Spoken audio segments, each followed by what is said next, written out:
जिब्रोले पनि धन्यवाद, शरीरले पनि धन्यवाद भन्छ के। यही रेसिपीमा तपाईले माछाको झोल बनाएर यो चिसो मौसममा तातो तातो भातसँग खानुभयो भने यस्तो मिठो हुन्छ। मैले चाहिँ 1.5 किलो माछामा यसरी नुन राखेर मज्जाले मिची धुन्छु 5-10 फेर, सफा पानी आउन्जेलसम्म। नै त भने कस्तो गनाउँछ नि त। अनि यसरी सफा बनाइसकेपछि एउटा कराईमा तोरीको तेल राखेर अनि यसमा मैले 3टा प्याज मसिनो गरेर काटेको थिएँ। त्यो मसिनो गरेको प्याजलाई राखिदिएर अनि ब्राउन हुँदासम्म यसलाई चाहिँ एकैछिन मजाले भुट्ने। प्याज भुट्टिदासम्म मैले चाहिँ यता मसला रेडी गर्छु। मैले चाहिँ 2 चम्चा जति तोरीलाई यसरी मजाले पिसे पानी हाल्दै मसिनो हुने गरेर पिस्ने। यसरी सिलौटोमा पिसेर राख्नुभयो भने त झोल यस्तो तिखर हुन्छ के। अनि यो तोरी पिसेर भइसके अनि त्यसपछि 2 चम्चा धनिया, 1 चम्चा जिरा अनि 1 चम्चा टिमुर नछुटाउनु होला कहिले पनि, माछामा एकदम सुहाउँछ टिमुर चाहिँ। अनि यसलाई पनि मजाले पानी हाल्दै मसिनो हुने गरेर पिसे मैले। अनि यो पनि अब पिसिसकेको छ। अनि त्यसपछि मैले अलिकति अदुवा अनि त्यसपछि लसुन अब कति लिएको छु देख्न सक्नुहुन्छ। अनि मजाले यसलाई पनि मैले पिस्छु मसिनो हुने गरेर। सबै मसला पिसेर मैले बेइसकेको छु। अब चाहिँ यसलाई सबै निकालेर अब सिलौटो पखाल्न त भुल्न भएन, यसको पानी पनि मसलामा युज हुन्छ के। अनि त्यसपछि यता प्याज हल्का रातो भइसकेपछि मैले चाहिँ पिसेको तोरीलाई राखिदिएँ सुरुमा।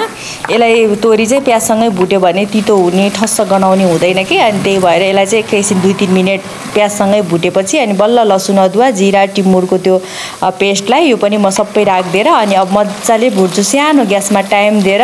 तल चप्किन भएन, डढ्न भएन हैन, तर मजाले ब्राउन हुने गरेर भुट्ने। यस्तो राम्रो स्मेल आउँछ।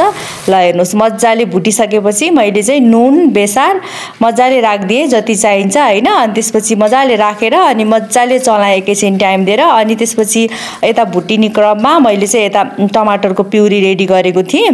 त्यो प्युरीलाई पनि अब म यसमा राखिदिन्छु सबै। यो चाहिँ 4वटा ठुलो टमाटर हो। पाकेको टमाटर लिनु होला, एकदम राम्रो हुन्छ। अनि टमाटर चाहिँ अलिकति धेरै नै लाग्छ के माछाको लागि। अनि त्यही भएर चाहिँ मैले अलि धेरै नै हालेको छु प्युरी।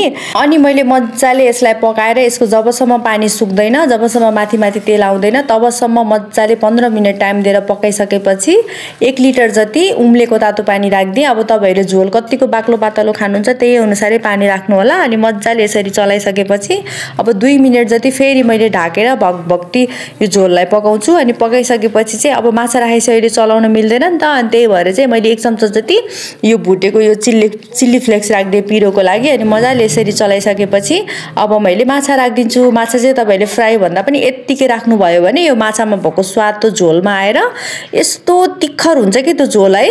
अनि त्यसपछि मजाले यसरी 10 मिनेट जति ठुलो ग्यासमा पकाइसकेपछि माछा चाहिँ मजाले पाकिसकेको छ देख्न सक्नुहुन्छ।